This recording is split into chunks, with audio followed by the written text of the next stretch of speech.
Nah, untuk struktur profit,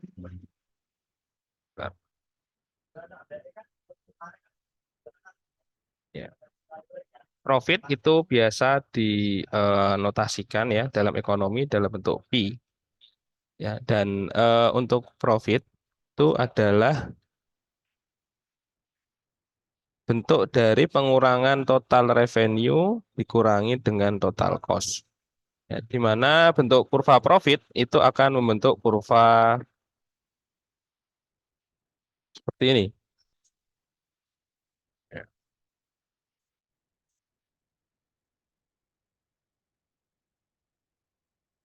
Nah, ini adalah kurva profit atau kurva P.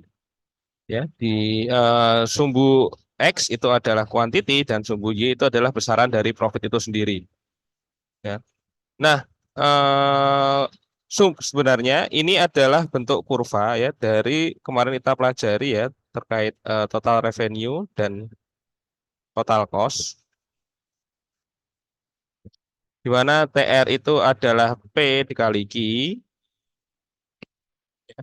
dan total cost ya itu adalah variable cost, fixed cost tambah dengan variable cost. Nah, kemarin kita pelajari bahwasanya bentuk dari kurva total cost itu akan membentuk kurva, kalau yang dia bentuknya linier ya kira-kira membentuk kurva seperti ini.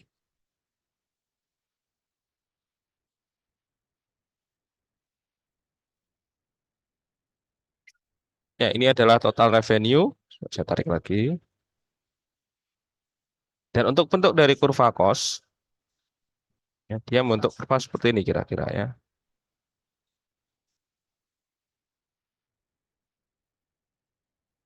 Bentar. Coba ini saya gariskan dulu di sini.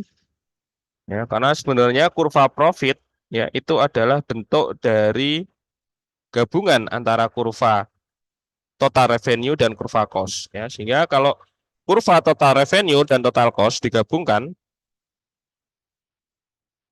ya, kira-kira kan untuk seperti ini.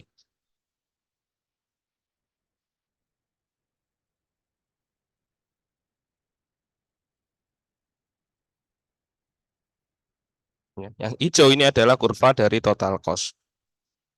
Nah, besaran ini ya atau selama berada di titik-titik kurva yang berwarna hitam itu menggambarkan tingkat profit ya dari kuantiti tertentu. Dan ini juga tercermin ya dari besaran daerah yang ada di sini. Ya, di mana yang atas ya ketika kita berada di zona ini ya, saya misalkan di sini ada zona 1, sini zona 2 ya, dan sini zona 3 ya. Maka kurva profit ya itu adalah sebenarnya ketika ya, kurva TR total revenue ya, ketika kurva total revenue berada di atas kurva total cost sehingga dia akan membentuk profit ya. Tapi ketika berada di zona 1 di mana ini adalah total revenue lebih kecil daripada total cost ya, maka di kondisi awal memang perusahaan itu akan atau belum mengalami atau belum mendapatkan profit secara ekonomi.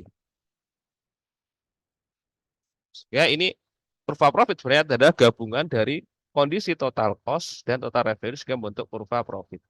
Ya. Nanti kita pelajari bahwasanya bentuk dari kurva cost itu bentuk kurva S dan profit itu bentuk kira-kira yang linear digambarkan dengan kurva yang berwarna merah. Ya. Sehingga zona-zona ini ya kira-kira ya, saya coba sebutkan lagi. Nah, zona ini ya kira-kira dia menggambarkan tingkat kerugian di sini. Kondisi awal ketika total revenue itu lebih kecil daripada total cost atau kurva dari total cost itu berada di atas kurva total revenue. Tapi ketika kurva total revenue berada di atas total cost maka akan bentuk sebuah profit. Ya. Nah, ini adalah bentuk dari kurva profit. Nah, di sini kemarin kita pelajari juga bahwasanya bentuk dari kurva profit yang melengkung ke bawah seperti ini itu menggambarkan besaran atau kemarin kita pelajari bahwasanya dia dalam bentuk kurva yang mengandung kondisi diminishing. Ya. Dimana di kondisi diminishing ini kita bentuk kurva yang kira-kira membentuk hampir sama seperti ini. Itu sudah kita pelajari di bentuk kurva di total utilitas dan total produksi. Ya, di mana di sini ya dia kira-kira akan membentuk titik optimal atau laba maksimal itu di sini. Di titik tertinggi di sini. Ya. Nah, ini adalah kondisi di laba maksimal. Pmax. Ya. Nah, kira-kira kalau di yang kita tarik ke bawah ya kira-kira dia berada di zona inilah, zona yang selisihnya itu tertinggi. Ya. Selisih antara revenue dan profit itu adalah selisih yang tertinggi. Ya, misalkan kira-kira di sini ya. Misalkan ya.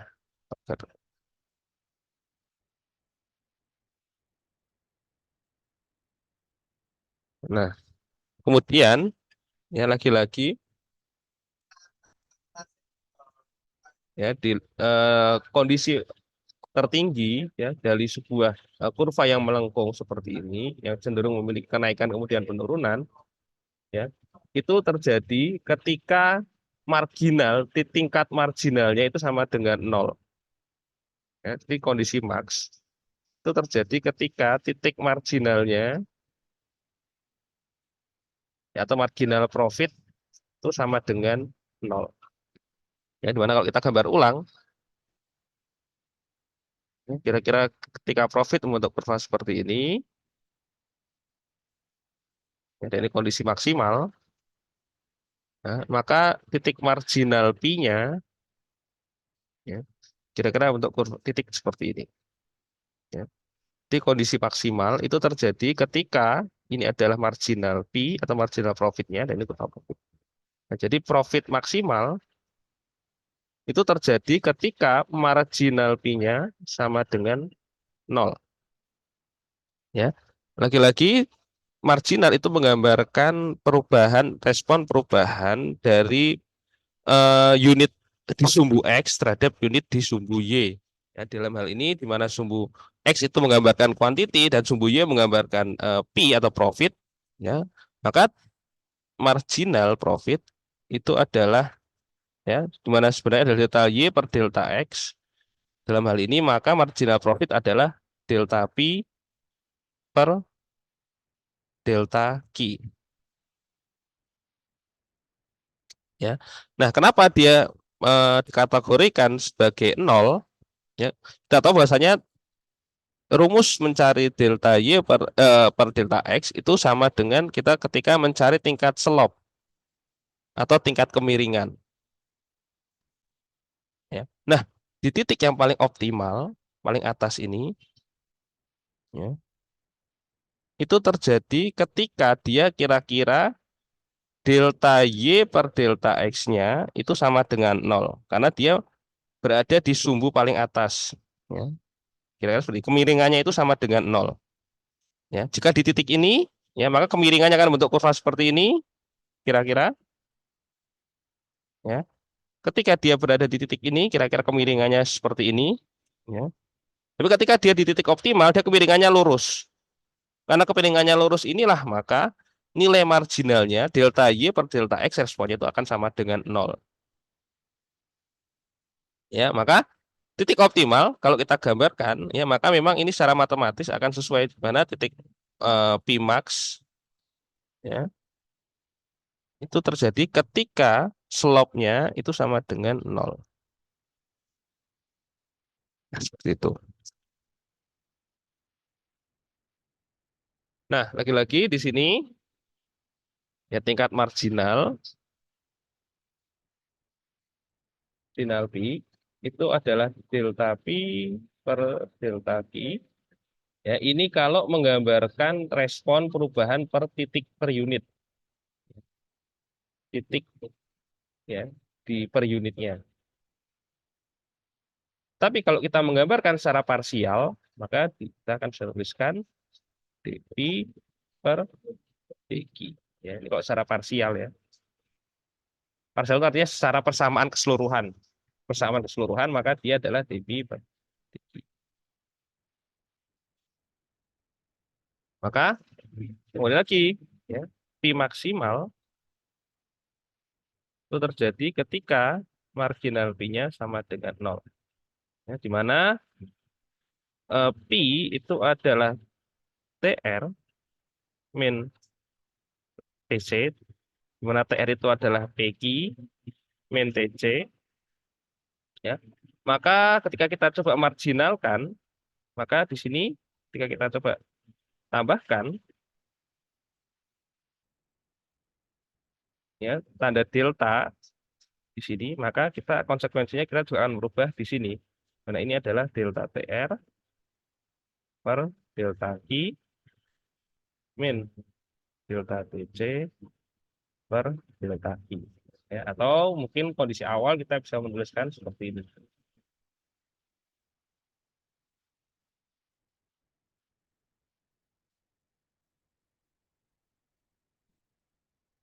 Nah, di sini kita telah menambahkan notasi delta Q.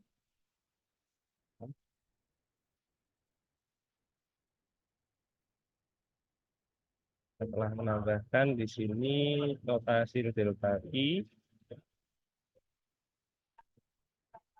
kan jadi kita juga menambah 1/delta Q. Kemudian delta kita juga menambahkan di sini saran deltanya.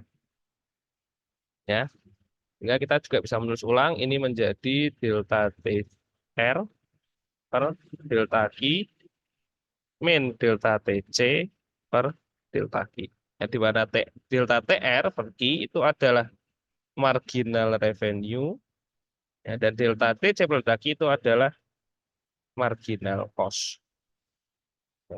Maka marginal P itu adalah marginal revenue dikurangi marginal cost. Lagi P max itu terjadi ketika MR sama dengan 0, marginal P sama dengan 0, ya, maka di sini kita bisa tulis ulang. Ya, ketika marginal P sama dengan 0,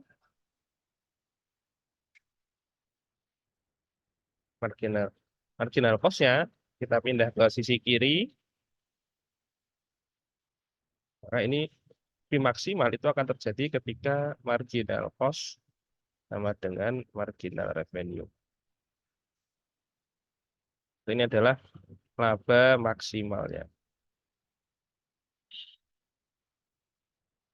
Ya, jadi laba maksimal itu terjadi ketika nilai marginal cost dan marginal revenue itu sama. Ya, kemarin kita pelajari dalam pasar persaingan sempurna,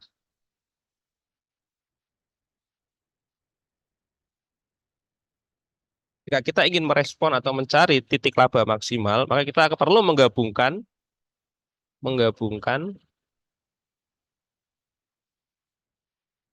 ya, kurva dari marginal cost dan average cost dengan marginal revenue dan average revenue. Ya, di mana kurva cost dan marginal cost dan average cost itu membentuk kurva seperti ini kira-kira.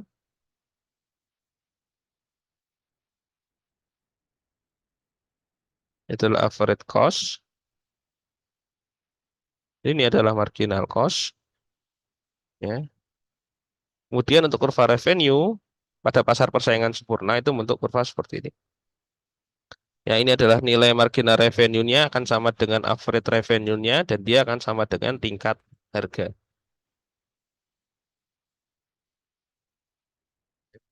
Dan ini akan kita gabungkan ya sehingga kira-kira akan membentuk kurva seperti ini.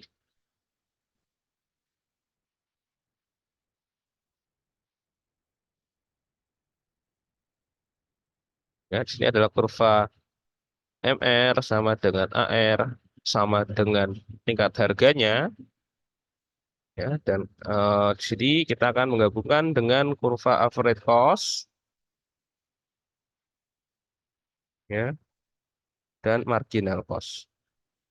Lagi-lagi kawan-kawan perlu diingat titik pertemuan antara average cost dan marginal cost itu terjadi ketika average cost berada di titik paling rendah.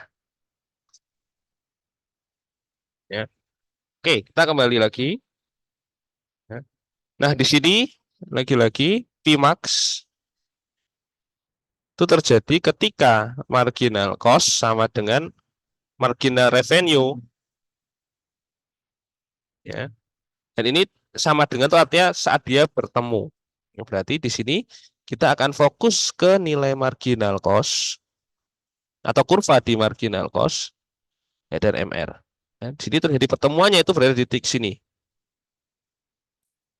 Ya, berarti titik ini adalah ketika berada di key yang menghasilkan laba maksimal.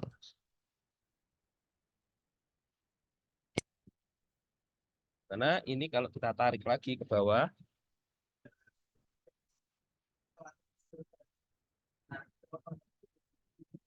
ya, kira-kira dia akan membentuk kurva dari P-nya atau kurva dari labanya.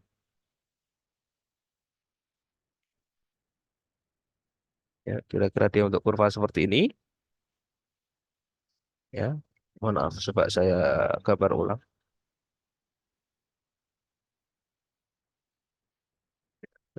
Seperti ini ya, ini yang tertinggi. Ya, ini adalah titik di P max. Ya. Dan kita kalau gabungkan ya dengan kurva total revenue, ya, ini adalah kurva TR, dan kita gabungkan dengan kurva cost, ya, kira-kira dia untuk kurva seperti ini. Maaf, saya hapus dulu.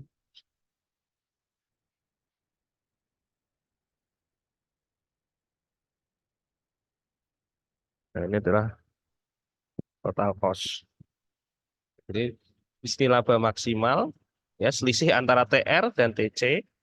Nah, ini adalah besaran profit maksimalnya. Nanti itu terjadi ketika marginal cost sama dengan marginal revenue. Nah, ini ya. Nah, tetapi ini adalah patokan kita untuk menentukan laba maksimal. Tetapi untuk menentukan besaran, ya, seberapa besar sih besaran P-nya, itu kita ukur ya dengan besaran dari biaya rata-rata atau pendapatan rata-rata dikurangi dengan cost rata-rata.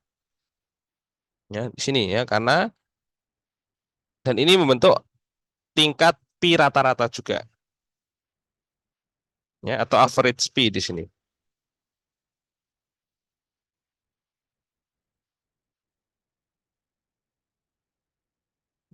Nah, sehingga kalau kita ingin mencari, ya, lagi-lagi ya, coba di sini saya jelaskan. Average revenue itu sama dengan, ya, total revenue per key. Jadi adalah pendapatan rata-rata adalah total pendapatan dibagi dengan kuantitas. Ya, maka kalau kita ingin memanipulasi matematis ya, TR itu akan sama dengan AR dikali dengan Q.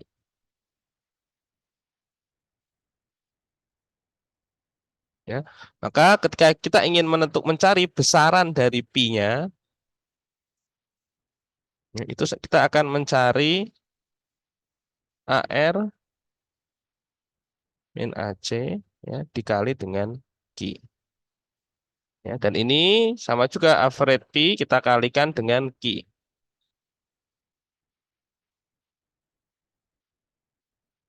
Ini untuk menentukan besaran dari labanya. Ya, kita kembali ke kurva ya. Jadi untuk menentukan titik itu ada di sini. Ini adalah MR sama dengan MC. Tapi untuk mengukur laba kita fokus ke kurva yang ya, AC dan AR. Kira-kira menghitung besarannya itu ada di titik ini. Ya, ini adalah AR ya. Ketika dia lebih besar daripada AC ya, lebih besar itu di atasnya ya nilainya.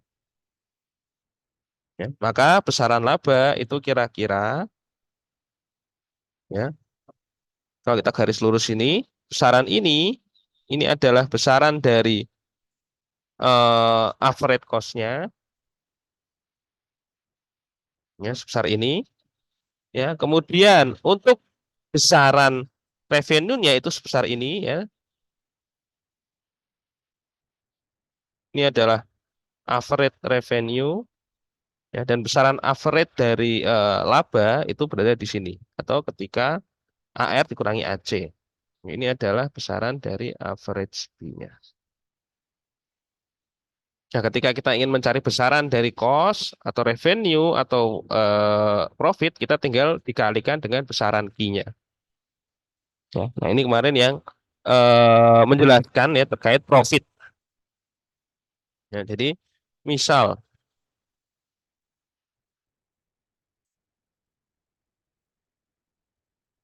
ada untuk ukuran seperti ini, misalkan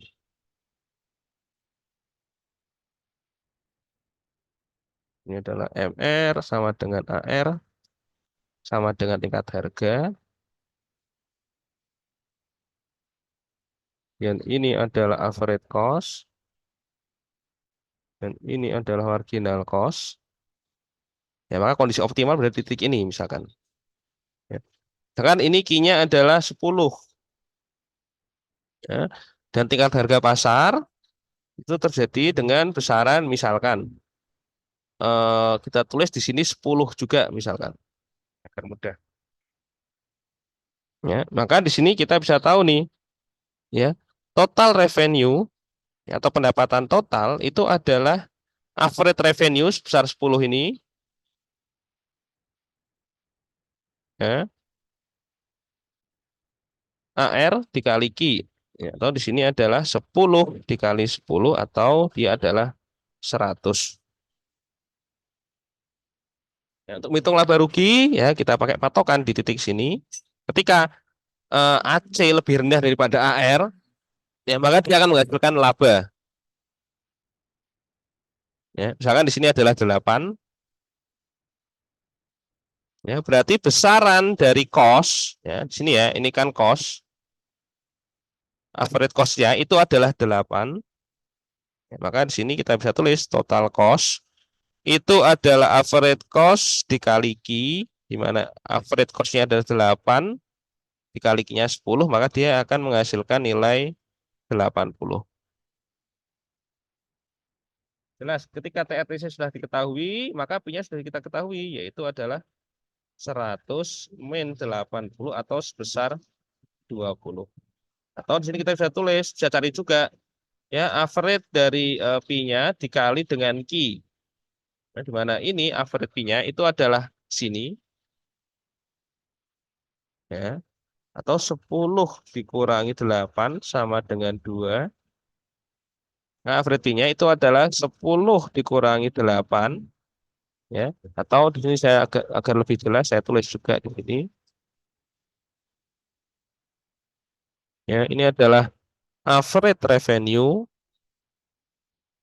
dikurangi dengan average cost, lalu dikalikan dengan Q. Ya, di mana di sini adalah 8, mohon maaf, 10 kurangi 8.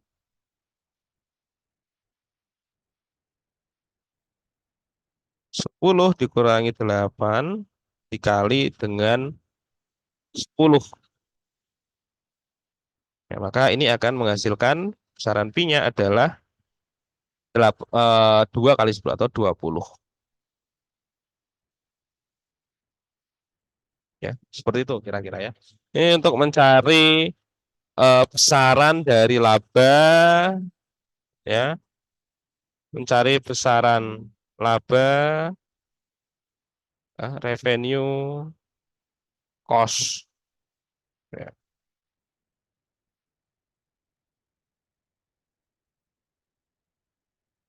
Ya. Nah, ketika AC lebih tinggi daripada AR, ya, ini kita terjadi profit ya. Ketika AR lebih tinggi daripada AC, ya, maka yang terjadi itu adalah profit. Ya. Tapi ketika AR lebih kecil daripada AC, ya, maka ini adalah loose. Lebih kecil itu artinya lebih rendah kurvanya.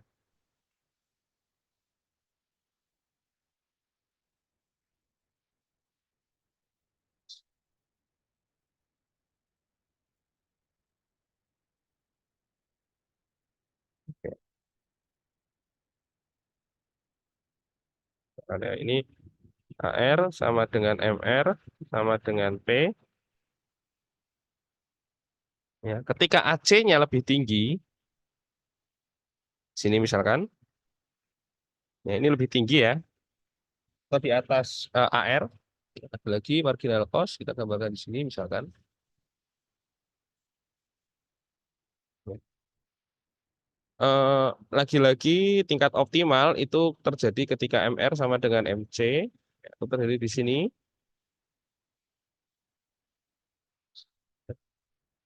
Tapi di sini terjadi loss atau kerugian. Lagi-lagi kerugian dikode dari AC dan AR. Ya. Maka revenue-nya itu hanya segini. Ya, ini adalah revenue-nya atau average revenue-nya. Cost-nya itu sebesar ini.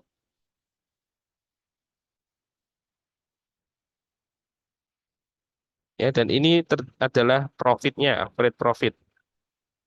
Di mana ketika dia AR lebih kecil daripada AC, maka ini adalah hasilnya akan negatif. Itu terjadi loss. Ya. Oke ya. Itu adalah yang dibahas ya terkait profit ya, dan ini terjadi pada pasar persaingan sempurna. Ya, ini terjadi perfect pada pasar persaingan sempurna. Ya. Nah, pada pembahasan kali ini kita akan membahas ya tentang pasar monopoli ya, dan bagaimana pasar monopoli itu membentuk sebuah kurva. Oke ya, di sini kita akan membahas terkait pasar monopoli. Kalau ada yang ingin bertanya langsung raise hand atau langsung dipotong saja enggak apa-apa, atau pakai kolom chat juga enggak apa-apa ya. Oke, sekarang apa itu pasar monopoli?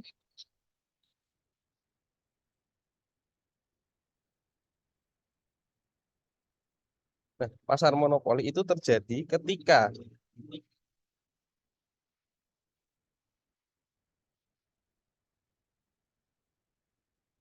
pasar monopoli itu terjadi ketika eh, suatu situasi pasar ya di mana hanya ada satu penjual.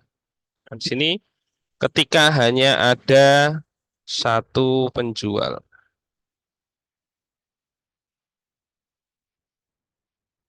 Jadi ketika penjualnya yang satu atau supply yang satu tapi demand-nya banyak, maka itu terjadi sistem monopoli. Mono itu artinya satu di sini ya. Itu artinya satu. Ya. Nah, di sini coba kita akan menjelaskan perbedaan antara pasar monopoli dan pasar persaingan sempurna ya. Di sini misalkan saya tulis PPS, pasar persaingan sempurna, ya, dan monopoli. Ya, di sini ada empat ya, yang paling utama yang menjelaskan terkait perbedaan antara pasar monopoli dan pasar persaingan sempurna. Ya, yang pertama ya terkait eh, jumlah supply ya dan demand. Ya, di pasar persaingan sempurna ya baik supply ataupun demand, tapi ini utamanya adalah supply-nya atau penjualnya itu banyak.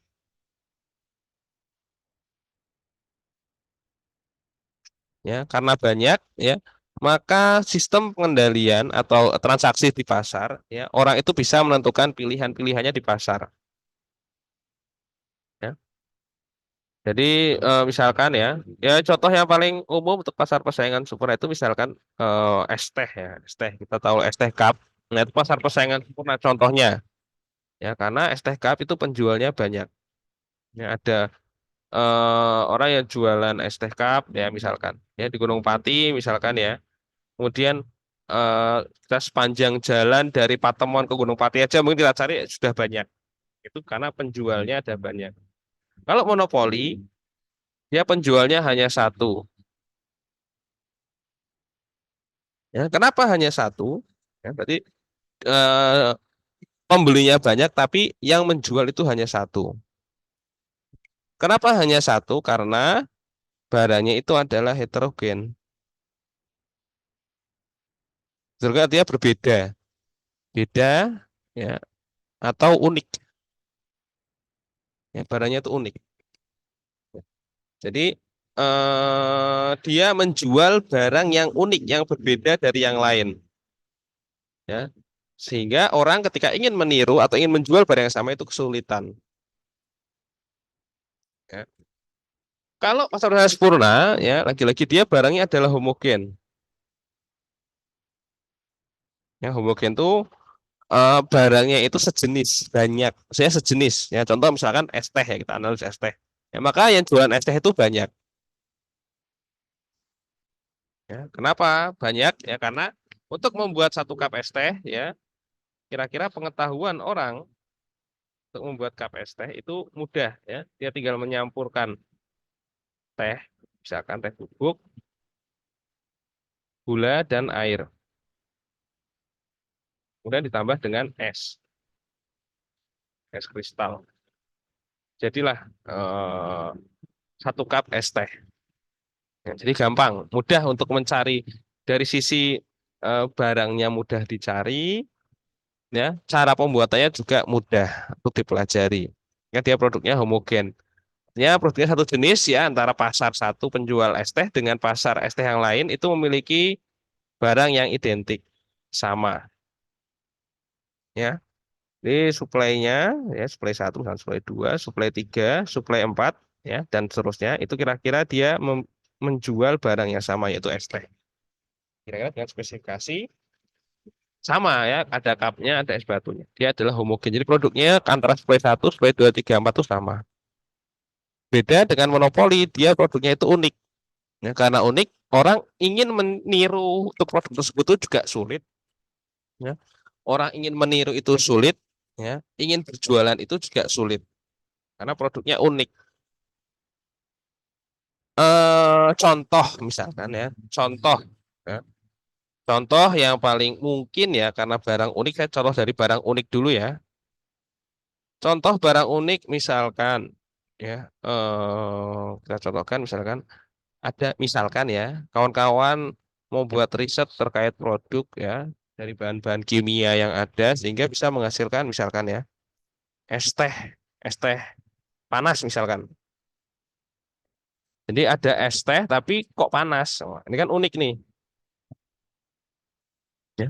Karena unik ya, ini adalah eksperimen dari satu orang atau dua orang atau satu supply ya. Maka ketika supply lain ingin membuat barang yang anti mainstream ini itu akan kesulitan karena dia nggak tahu komposisinya, resepnya dia nggak tahu, ya, cara pembuatannya dia nggak tahu, maka dia akan kesulitan untuk menjual produk tersebut. Ya, di awal-awal produksi Coca-Cola itu adalah termasuk monopoli ya karena itu produknya unik ya. Tapi setelah ada produk Pepsi ya dan produk-produk minuman soda lainnya, maka dia tidak menjadi pasar monopoli lagi.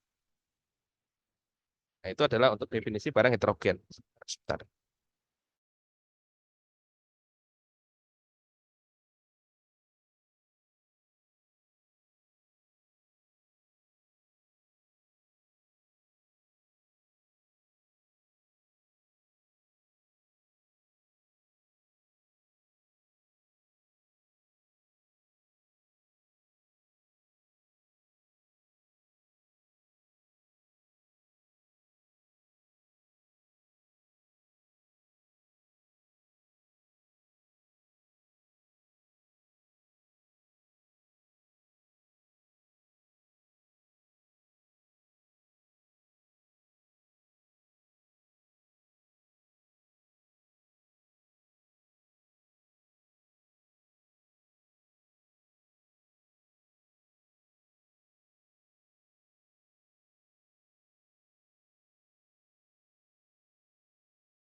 Oke ya, kita lanjutkan. Oke, ciri yang selanjutnya ya, terkait penentuan harga. Nah, pada persaingan sempurna, penjual di sini ya, untuk harganya dia adalah price taker.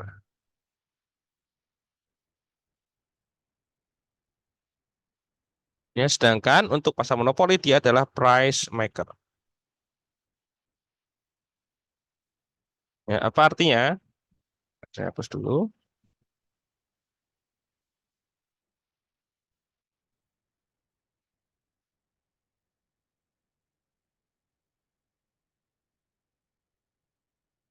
Ya.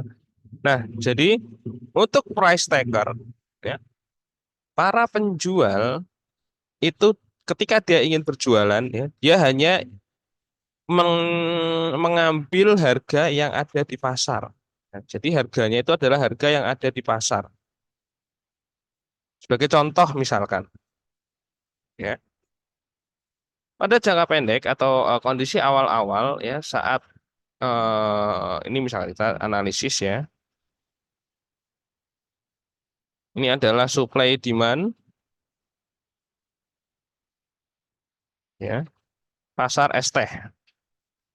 Ketika ya misalkan ketika awal-awal berdiri di mana supply-nya itu hanya misalkan hanya supply-nya itu hanya ada 5 misalkan. Di penjual es teh itu sedikit Gunung Pati hanya ada ya anggaplah 3 lah ya 3, 5 terlalu banyak. Mungkin 3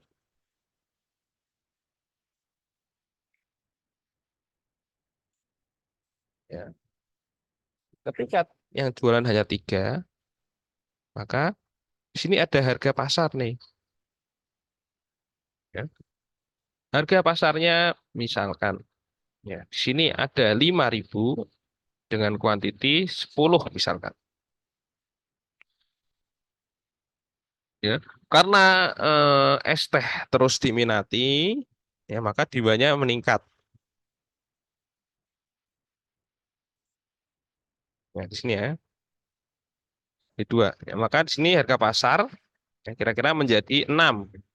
Kan karena demandnya banyak dari kelangkaan, ya, maka harganya terus naik nih untuk membentuk tingkat keseimbangan semula ya, sehingga harga pasar itu meningkat menjadi 6.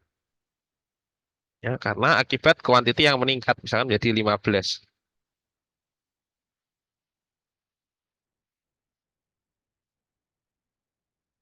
Akibatnya apa? Ya, untuk akibatnya ya karena banyak orang yang melihat bahwasanya ini menjadi sebuah peluang ya, dalam usaha, maka orang tuh, oh bagus nih jualan es teh nih, ya.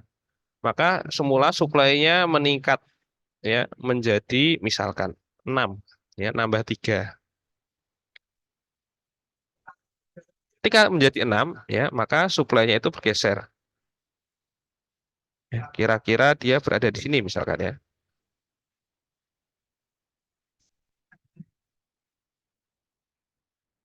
Sehingga dia membentuk equilibrium baru di sini ya dengan Ki misalkan di sini ya 17 misalkan. Nanti kan kembali ke 5. Ya. Ketika kemudian orang lain melihat nih, oh, jualan es teh harganya 5.000. Jelas untung ya. Nah, karena untung, orang melihat ada peluang baru, maka di sini bertambah 3 lagi. Jadi suplainya menjadi 9. Ketika suplainya bertambah tapi demandnya tetap, ya maka dia bentuk kurva baru di sini. Karena di sini harga keseimbangan, ya, QS-nya meningkat, bisa menjadi 20, maka harga keseimbangan turun menjadi 4. Orang masih melihat peluang harga 4 itu masih ideal ya, tapi demand tetap ya karena mungkin eh, mahasiswa di UNES ya misalkan di STF Gunung Batu saya kan cenderung bertambahnya kan lambat. Maksudnya karena ada mahasiswa baru tapi ada yang lulus gitu ya. Karena orang melihat ada peluang baru, ya, maka di sini suplainya bertambah lagi. Nah, di sini. Ya, ini adalah supply yang baru, ya. Dia adalah bentuk tingkat keseimbangan sebesar 3. Ketika supply-nya 9 atau lebih. Ya, kemudian orang masih melihat ini sebagai sebuah peluang. Maka bertambahlah misalkan 3 lagi, ya, menjadi 12. Ketika menjadi 12, SCA bergeser lagi ke sini misalkan. Maka harganya adalah 2 misalkan. Ketika harga pasar 2, ya, orang melihat bahwasanya 2 ini kok nggak cocok nih secara ekonomi. Skala ekonominya nggak masuk. Artinya mungkin labanya sangat sedikit. Dia nggak, dia hanya mengcover, dia tidak mengcover opportunity cost, hanya mengcover cost eksplisit saja. Ya, sehingga akan balik ke 9. Ya, orang mulai berguguran, ya, sehingga balik ke 9. Ketika balik 9, maka dia membentuk kurva yang baru. Dan harga 3 ini bertahan, ya, sampai saat ini, sehingga harga pasar itu adalah 3. Sini ya, sini ada ceritanya ya. Nah, ketika harga 3 misalkan, ya, misalkan di sini ada nambah baru nih 1. Ya, ada orang yang membuka es teh lagi nih misalkan. Tapi kan nggak banyak, paling 1. Maka dia tidak bisa menentukan harga. Satu orang ini nggak bisa menentukan harga. Kalau dia pasar 3, dia nggak bisa membuat harga itu menjadi 4 misalkan. Ketika produknya sama. Maka dia harus mengambil harga pasar sebesar 3. Kalau dia menentukan harga 4, maka dia akan nggak laku. Karena keseimbangannya berada di titik ini. Jika dia menjual dengan harga 4, ya, kemungkinan, ya, dia akan hanya laku sedikit. Demand-nya tidak ada mungkin. Ya, nggak bertemu dengan titik demand-nya. Ya, atau ada oversupply di sini. Ya, maka harga akan kembali lagi ke titik 3, di mana ini adalah harga pasar dalam jangka panjang. Ya, dan ini kalau kita gambarkan, ya, dengan bentuk kurva pasar persaingan sempurna, ya, kita ambil di sini misalkan harga 5, ya, itu berada di sini. Ini adalah MR, yang MRAR, ya, misalkan kurva average cost-nya di sini ya, misalkan marginal cost-nya di sini misalkan, ya, niki tertentu dengan harga 5. Ketika harganya 4, ya, maka di sini masih ada laba nih sebesar ini nih. Ketika harganya 5, labanya segini. Ketika harganya menjadi 4, maka dia turun.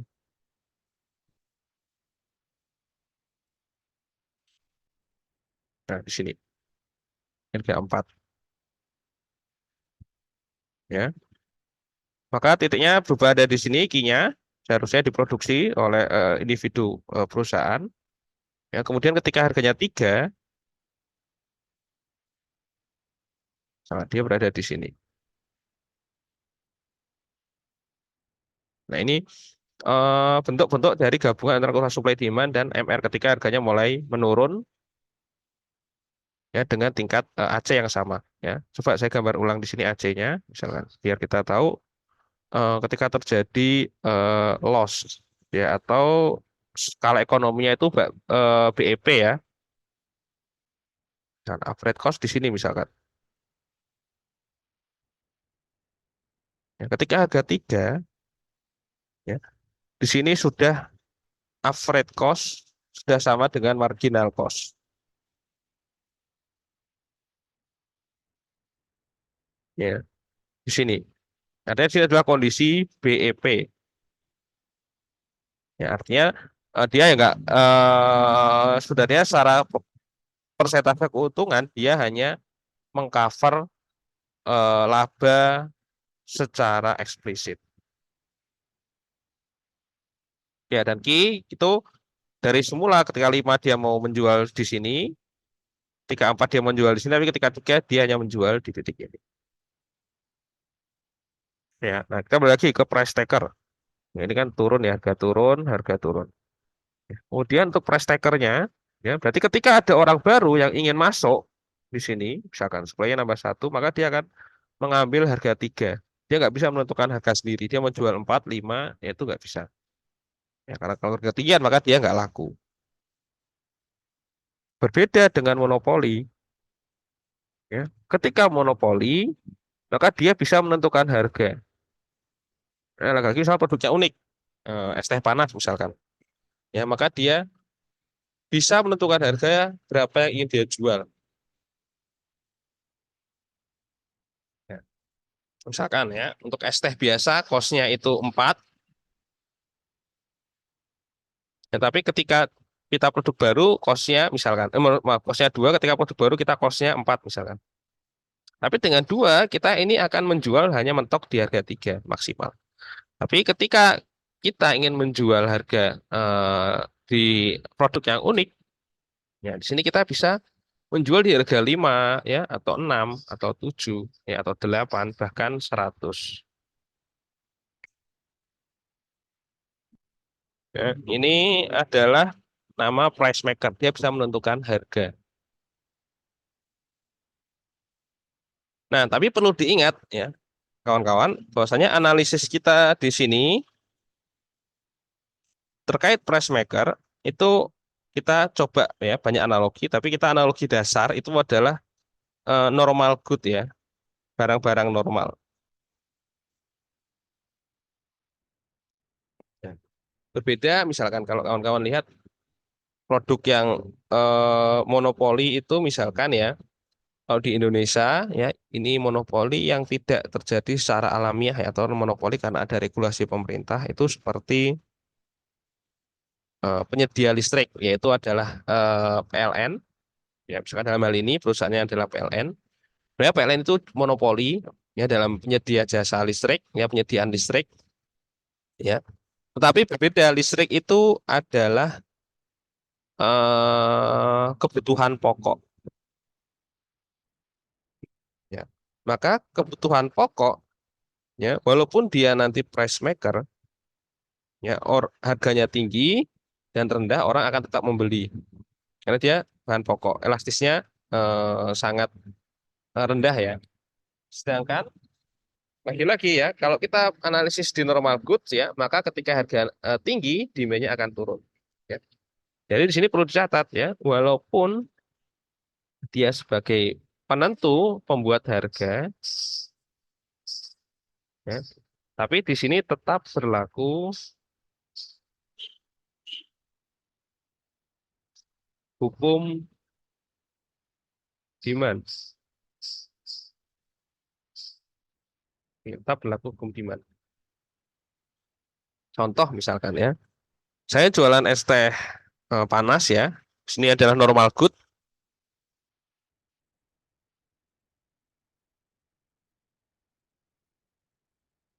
Ya. Ketika saya jual 5, maka demand-nya itu bisa terjadi sebesar 20 misalkan.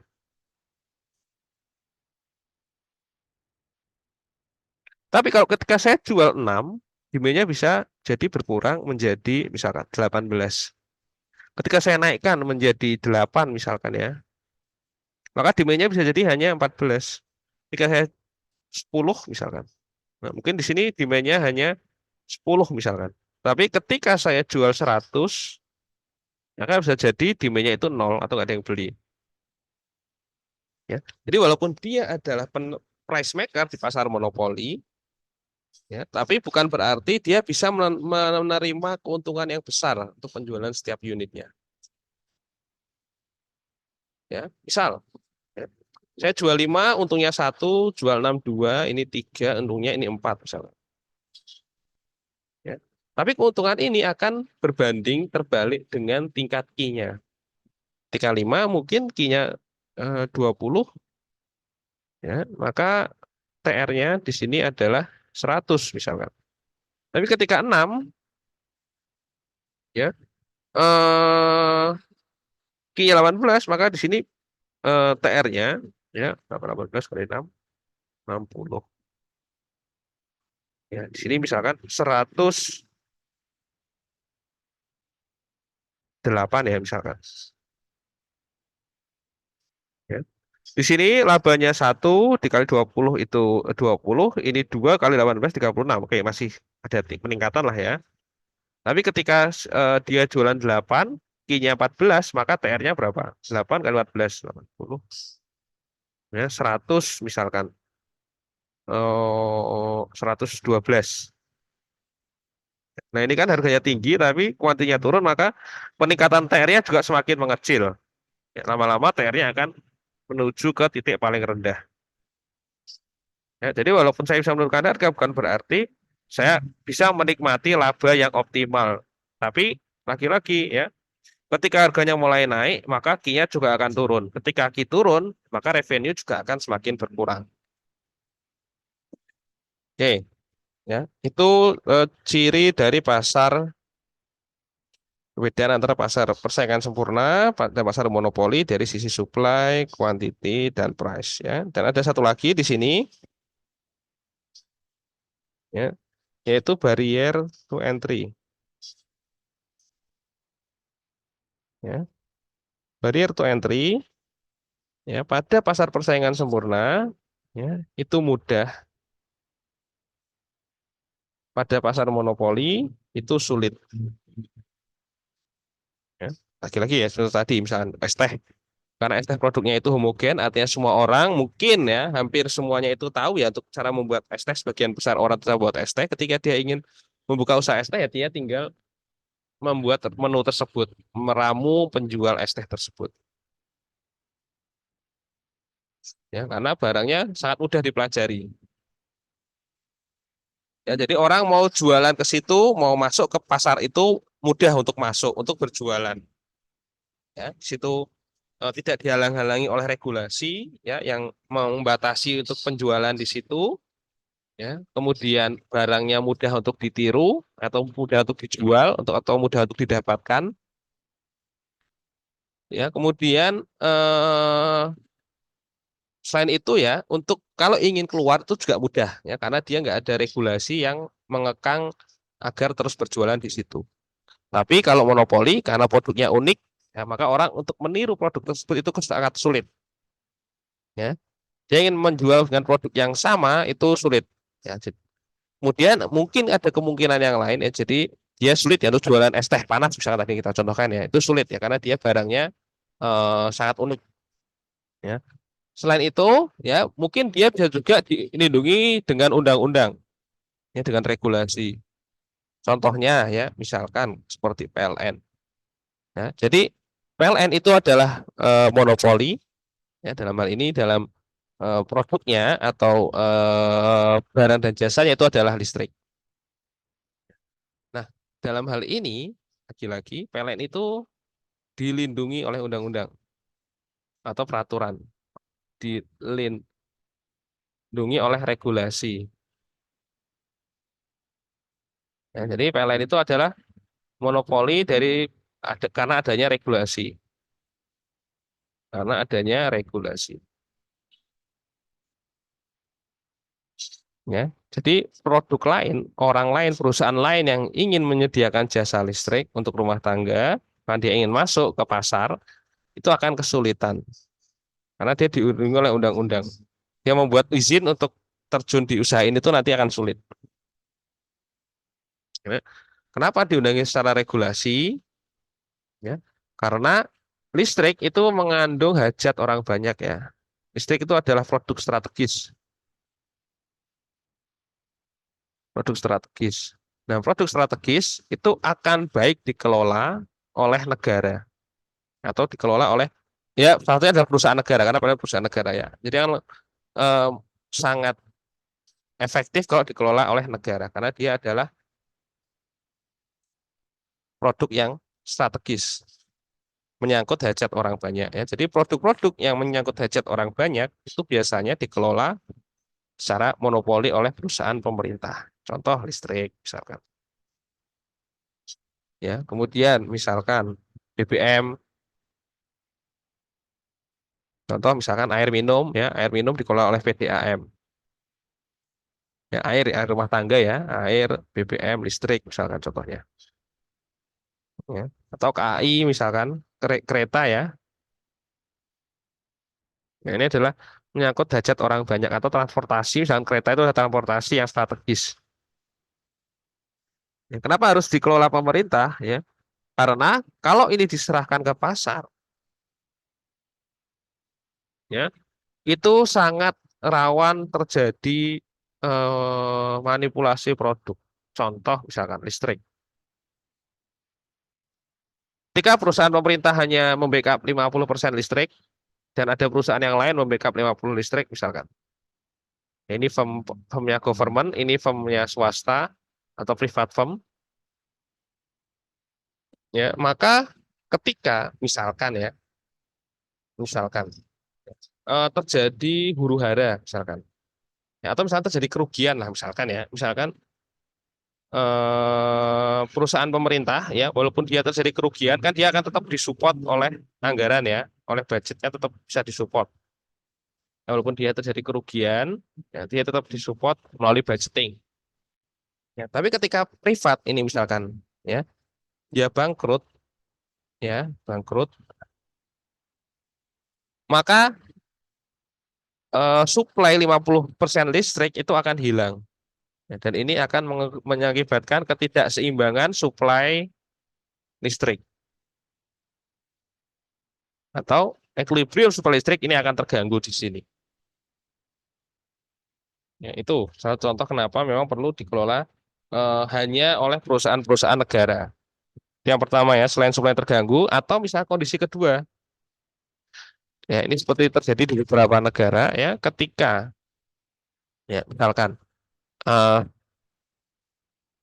ada seseorang ya, atau ada misalkan ya secara politis ya, ada orang-orang yang ingin mengharapkan terjadi kekacauan di sebuah negara misalkan.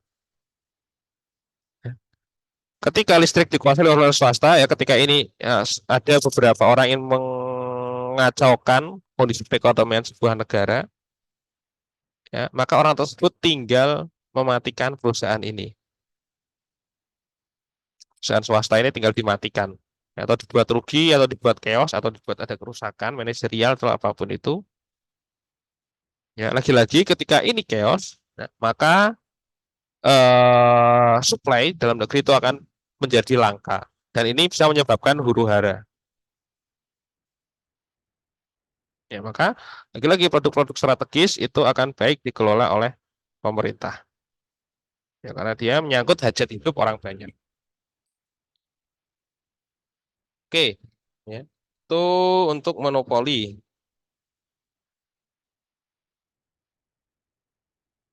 Oke ya, berarti tadi kita bahas ciri-ciri monopoli ya. Yang pertama perbedaan antara pasar persaingan sempurna dan monopoli. Kalau pasar persaingan sempurna itu suplainya banyak, barangnya homogen, dia adalah price taker dan barrier to entry-nya itu mudah.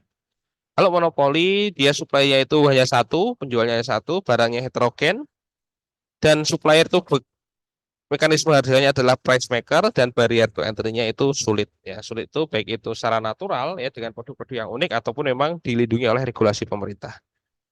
Ya, lagi-lagi kita kembali lagi ya. Monopoli pasar itu tidak bagus ya untuk perekonomian ya. Maka monopoli pasar itu tidak bagus untuk ekonomi. Ya, not good for economic ya.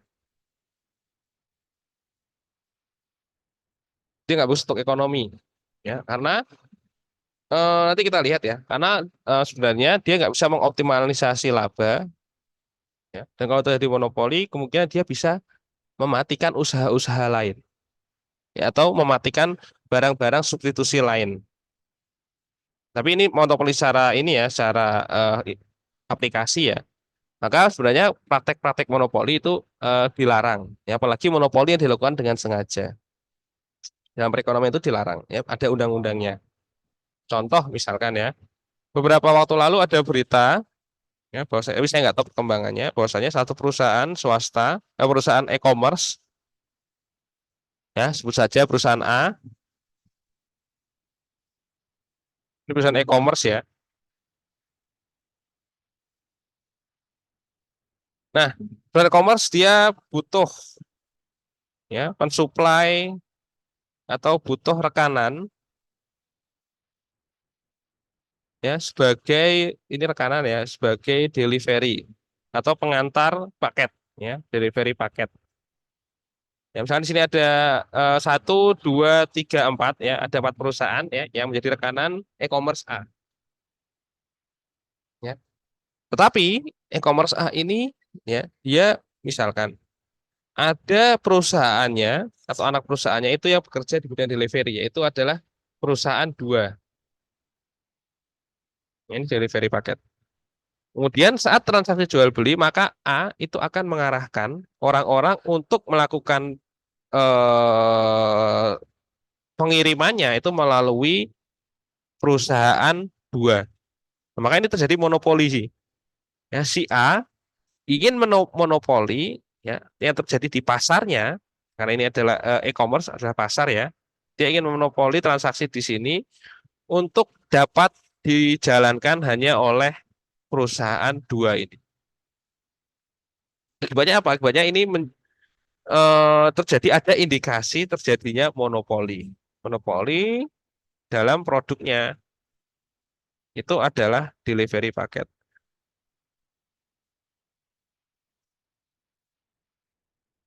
Caranya bagaimana ya? Dia kan price maker, ya, maka harganya diturunkan. Harga turun maka demand-nya naik. Nah, seperti itu mekanismenya. Ya. Walaupun memang secara bentuk jasanya tidak unik, tapi dia memang dibuat unik karena adanya e-commerce A ini. Ya, jadi biaya diturunkan, key-nya sengaja dibuat unik atau dibuat heterogen oleh e-commerce A. Ya, kira-kira seperti itu. Dan mungkin kalau ada perusahaan lain yang masuk ke sini, ini terhalang oleh regulasi dari perusahaan A ini. Jadi barrier to entry itu sulit. Ya. Dan ini jelas ya, supply-nya hanya satu yaitu perusahaan delivery dua ini. Ini pernah menjadi pembahasan dan pernah dibahas di kalau nggak salah ya di peradilan di undang yang membawa itu adalah Undang-Undang Perlindungan Konsumen dan Produsen. Oke ya. Oke, ya ini adalah untuk konsep di monopoli.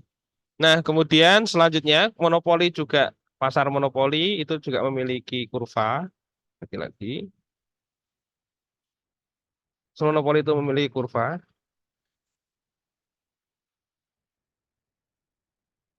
Ya, lagi-lagi kurva itu sama dengan kurva di pasar pasar sempurna ya.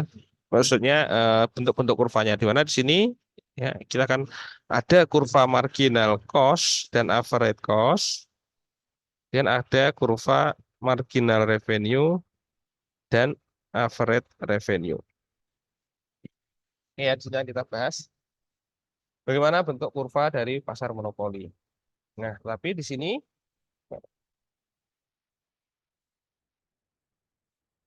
ya, sini ada tabel pasar monopoli misalkan. Bentar, saya bisa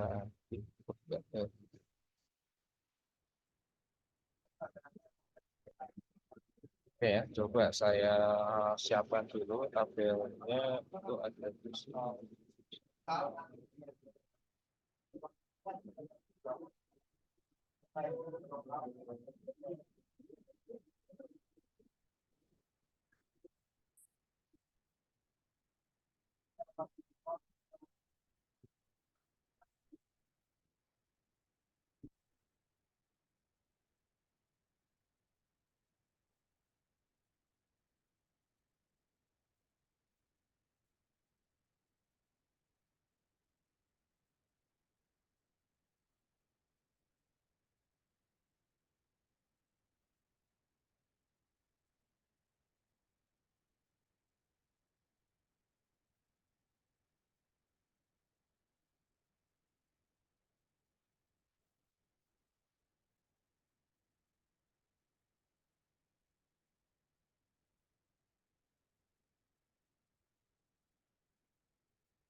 Oke ya, di sini kita coba. Eh,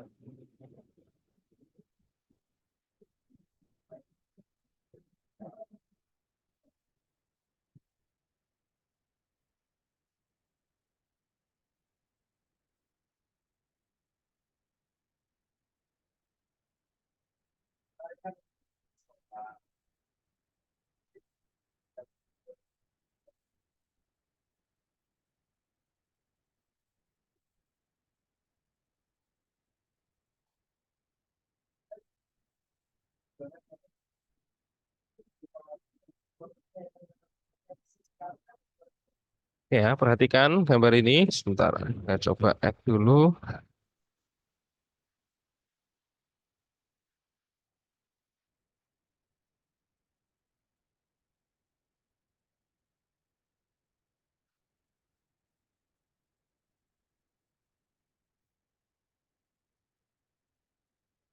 Ya, perhatikan tabel berikut. Ya, ini adalah bentuk dari diagram kurva monopoli ya. Kalian bisa melihat di sini. Ya, ini adalah tingkat Q, ini adalah price-nya TR. Ya. Lagi-lagi di sini di mana pasar monopoli itu price-nya adalah price maker.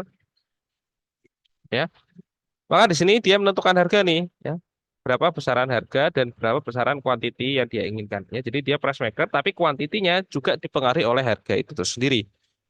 Ya, ketika dia menetapkan harga sebesar 172, di sini kita lihat, maka nggak ada yang mau beli sama sekali nih produknya nih. Ketika dia jual 162, maka dia ada yang beli sebesar 1. Dan seterusnya, sampai ketika dia jualan 82, dia ada beli sebesar 9, dan 72, dia membeli sebesar 10. Ya, jadi walaupun dia price maker, ya, maka tingkat kuantitinya ya itu akan juga berfluktuatif, artinya berubah-ubah. Ini bukan berarti dia menentukan harga tinggi, tetapi Q-nya juga tinggi, tidak seperti itu. Ya.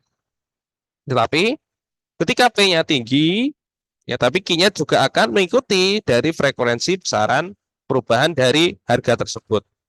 Sehingga ini tetap hukum demand berpengaruh terhadap penentuan harga yang ditentukan oleh pasar monopoli.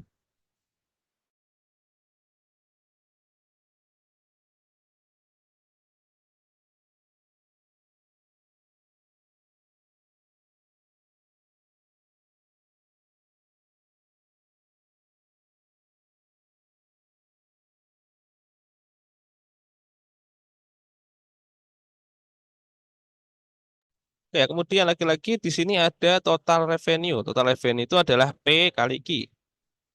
Ya, terus di sini ini adalah P dikali Q. Nah, di mana ini adalah membentuk pendapatan di total revenue.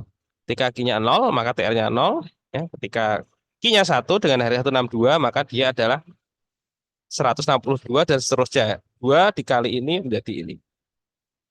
Ya. Oke, marginal revenue ya lagi-lagi delta TR per delta Q. Sini selisihnya adalah 111, ya, maka kita menggambarkan selisih dari ini. 162 ya ketika Q-nya 162 dikurangi 0 maka 162 marginal revenue-nya. Ketika Q-nya 2 maka marginal revenue-nya adalah 304 kurangi 162 yaitu 142 dan seterusnya, ya. Kemudian average revenue. Ini ada AR. AR itu adalah TR per Q. Maka lagi-lagi besaran AR itu akan sama dengan besaran dari tingkat harganya. Yang di mana TR itu misalkan 162 dibagi 1 adalah 162, 304 dibagi 2 adalah 165. Berarti besaran AR itu akan sama dengan besaran tingkat harganya. Atau pendapatan rata-rata itu akan sama dengan tingkat harga. Oke, ketika bahkan di sini kita ambil total cost, ya. Di sini ketika cost-nya 1, cost-nya 190, ketika produksi 2, dia 270, ketika produksi 3, dia 33999. ya, dan seterusnya. Ini total cost. Lagi average cost itu adalah TC per Q. Berarti 90 dibagi 1, 90, mohon maaf, 270 dibagi 2 itu 135 dan seterusnya. Ya. TC itu pembentukan dari average cost dikali Q, sama aja. Ya. Marginal cost delta TC per delta Q. Sehingga dia membentuk ini. Ya, ini kurangi 0, maka 190 bagi 1. Ya, kemudian 270 dikurangi ini itu adalah 80 dan seterusnya. Yang terakhir ini adalah tingkat profitnya. Ya, ini adalah profit. Ya, sebentar.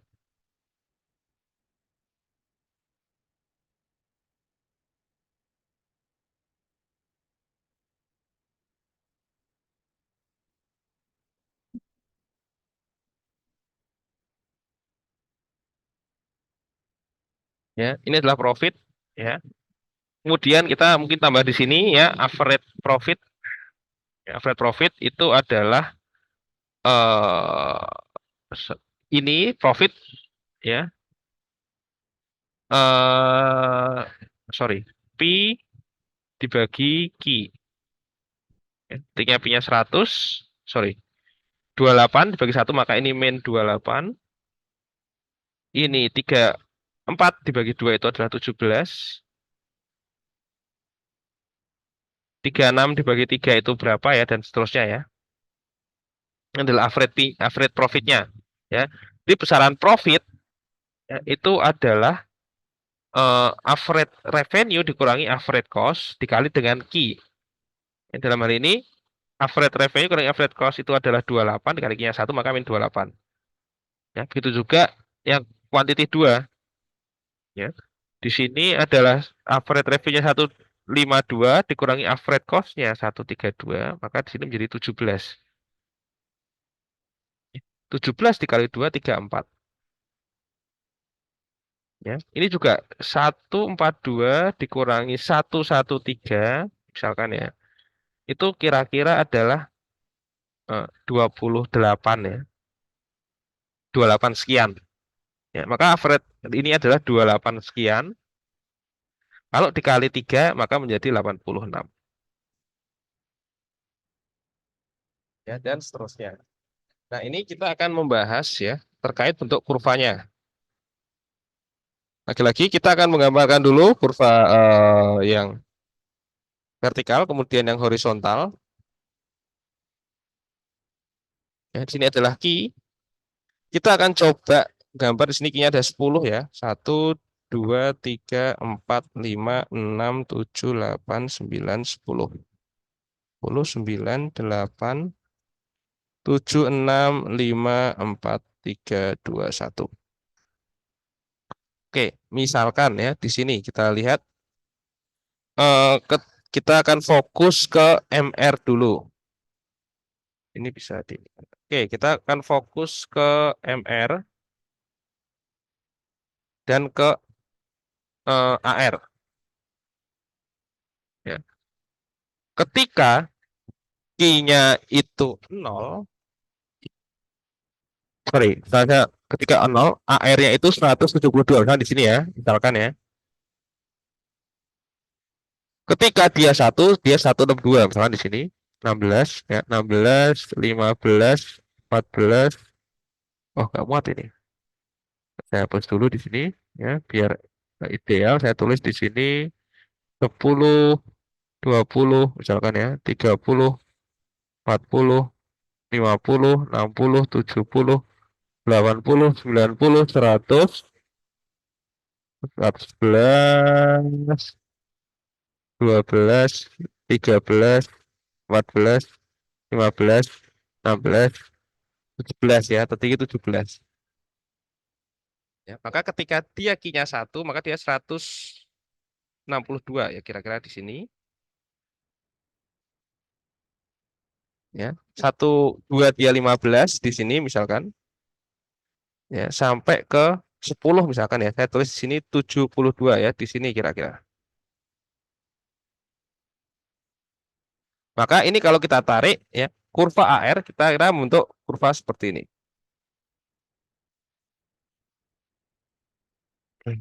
Ya, ini adalah AR. Oke, MR sekarang. Ketika dia 1, dia 16 ya di sini misalkan titiknya sama. Ya, ini sama bentuknya. Ketika 2 dia 14 ya, berarti di sini. Ketika dia 3 dia 12. Kayak di sini. Ketika dia 4 dia adalah 110 ya, misalkan di sini. Dan ketika 10 kita di sini. Ketika 9 dia 2, misalkan ketika 9 dia di sini. Ya. Maka kurva MR itu kita gambar bentuk seperti ini. Nah, ini adalah MR. Dan ini AR. Ya, berbeda dengan ya ini adalah bentuk dari kurva AR dan MR. Beda dengan pasangan sempurna di mana bentuknya seperti ini. Ini AR sama dengan MR. Ini pasangan sempurna ya. Kalau pasangan monopoli bentuknya seperti ini. Ya. Nah, di sini ada sebuah proof ya yang menarik ya bahwasanya besaran kurva MR itu setengah dari besar kurva AR. Setengah maksudnya setengah dari slope-nya. Nah, di sini ada titik pertemuannya ya. Berarti kita tarik di sini. Ya, maka AR misalkan kemiringannya sebesar ini misalkan, maka MR itu kurvanya adalah setengah dari AR, dari slope-nya, setengah slope dari AR. Ya, kira-kira seperti itu bentuknya. Kenapa ya? Di sini saya coba proofkan secara matematis ya. Ketika total revenue itu adalah PQ ya, dan dia adalah sama dengan tingkat harga. Mohon maaf, saya langsung ke intinya saja biar tidak pusing. Ya, misalnya ini adalah kemiringan AR ya. Misalnya kemiringannya itu adalah Q sama dengan A plus, sorry, saya pakai yang P dulu. Ya, misalkan ya, fungsi dari AR itu adalah sorry, P sama dengan alfa plus beta Q. Ya. Maka MR, ya, ini fungsi dari P ya. Maka revenue, sorry, saya tulis di sini, revenue TR itu adalah P dikali Q, di mana ini adalah A plus BQ dikali Q, maka dia akan sama dengan alfa Q plus BQ pangkat 2. Ini untuk TR-nya.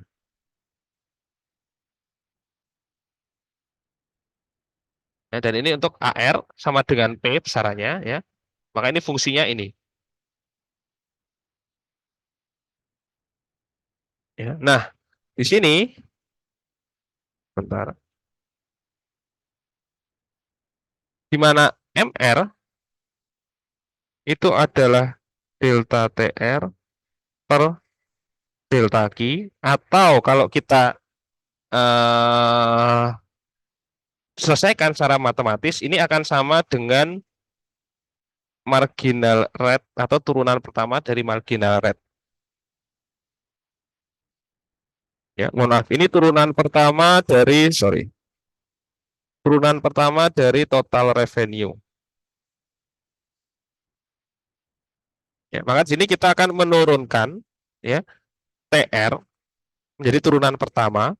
Ya, di mana turunan pertama ya ketika alfa Q min BQ pangkat 2, maka turunan pertamanya itu adalah ya alfa plus ya plus 2 beta Q. Seperti ini ya untuk turunannya ya. Nah, ini adalah rumus dari MR.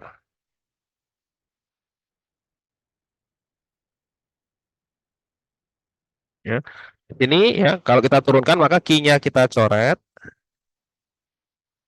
duanya kita pindah ke depan, dan ini kita min satu. Nah, seperti itu kan turunan, ya, sehingga dia bentuk seperti ini. Maka slope dari MR itu dua kali ya, atau setengah ya. Dua kali itu kalau kita lihat dari sini, kita lihat dari sini, ya, berarti besaran ini AR itu MR itu dua kali besar dari sudut MR AR, ya, mohon maaf sudutnya, ya, besarannya dua kali. Ya, misalkan ini ya kira-kira seperti itulah. Nanti kita akan jelaskan di mikro 2. Ya, karena slope-nya ya caranya juga membentuk kurva yang misalkan ini adalah satu, ini dua, maka ini satu. Kira-kira seperti itu. Ya, maka secara kemiringan ya kurva AR itu setengah dari kurva MR itu setengah dari kurva AR. Kurva AR itu dua kali dari kurva eh, eh, AR. Ya, jadi kurva seperti ini. Nah, lagi-lagi di sini ya mungkin saya percepat saja. Tingkat laba kita sekarang fokus ke AC dan MC. Kita gambar AC, di sini AC terendah adalah 94 ketika Q-nya 5, jadi di sini dan dia 94 berarti di sini kira-kira ya. Nah, dia untuk kurva seperti ini. MC dia terendahnya itu adalah 60 ketika Q-nya adalah 4. Misalkan di sini 4, dia 60 ya di sini. Dan titik perpotongannya atau pertemuan antara AC dan MC itu hampir mendekati di titik ketika 7 ya. 91 sama 90. Jadi 7 di sini pertemuannya kira-kira ada di titik ini. Misalkan ya di titik sini misalkan.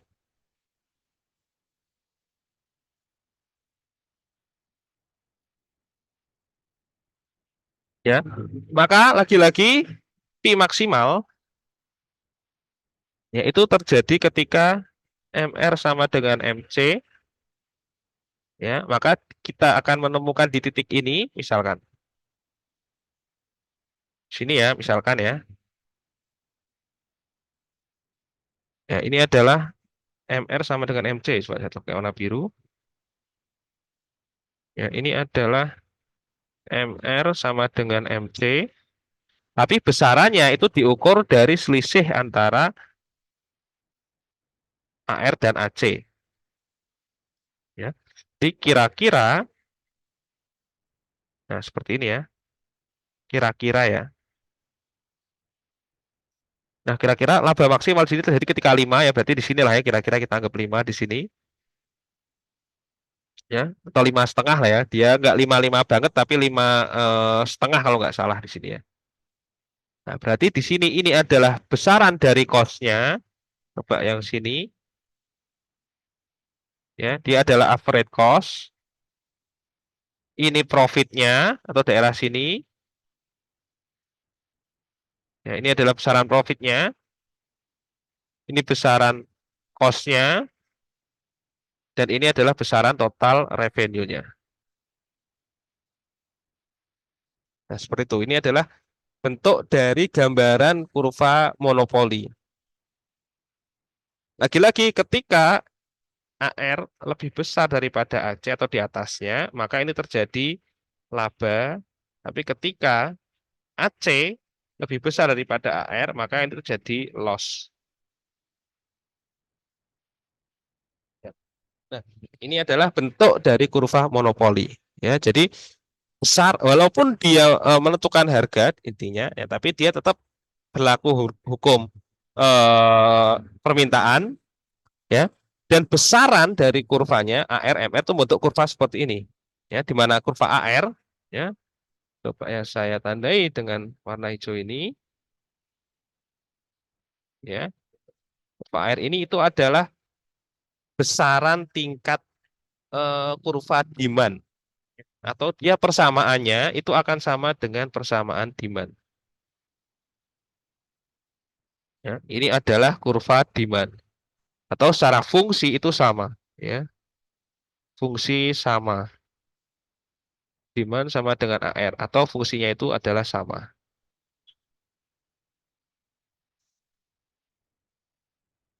Oke, oke.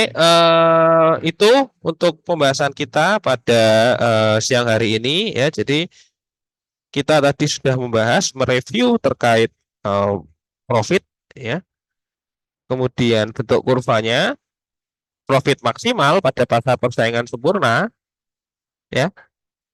Kemudian kita juga sudah membahas ya terkait pasar monopoli ya, ciri-ciri pasar monopoli beserta contoh-contohnya ya. Kemudian kita juga menggambarkan terkait kurva monopoli ya. Jadi kurva monopoli seperti ini ya. Maka kurva monopoli itu membentuk kurva seperti ini. Maaf, kurva pasar persaingan sempurna itu seperti ini.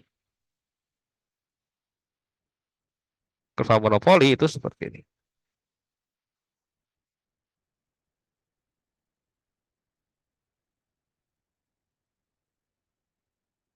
Ini adalah average revenue, ini adalah marginal revenue, ini adalah MR, AR, sama dengan tingkat P-nya, ya. Ini Q, ini Q ya. Kemudian ada kalau di pasar pasar persaingan sempurna, dia kira-kira berimitan dengan kurva AC, kemudian sini MC, ini juga sama, ya. Ada kurva AC, ya, ada kurva MC. Ya, ini di monopoli ya, monopoli. Ini di pasar perfect competition market, pasar persaingan sempurna.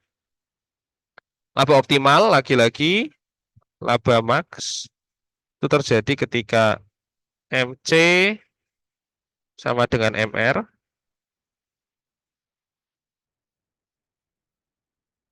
ya. Atau kira-kira berada di titik sini dan ini ketika berada di titik sini ya. Tapi besaran laba itu dihitung dari AC dibandingkan ketika dia lebih kecil daripada AR.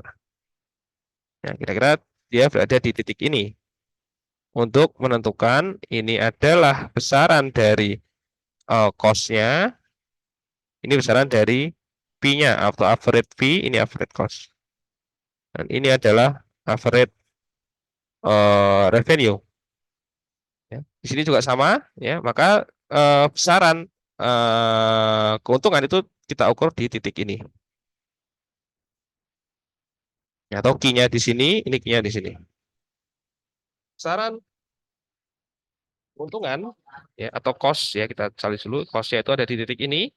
Ya, ini cost-nya di sini. Ya, ini adalah besaran dari AC. Ya. Kemudian AR-nya di sini. Jadi ini adalah besaran dari P, average P-nya, dan besaran ini adalah besaran dari average revenue. Berarti ini adalah labanya berada di titik ini. Dan ini labanya di sini.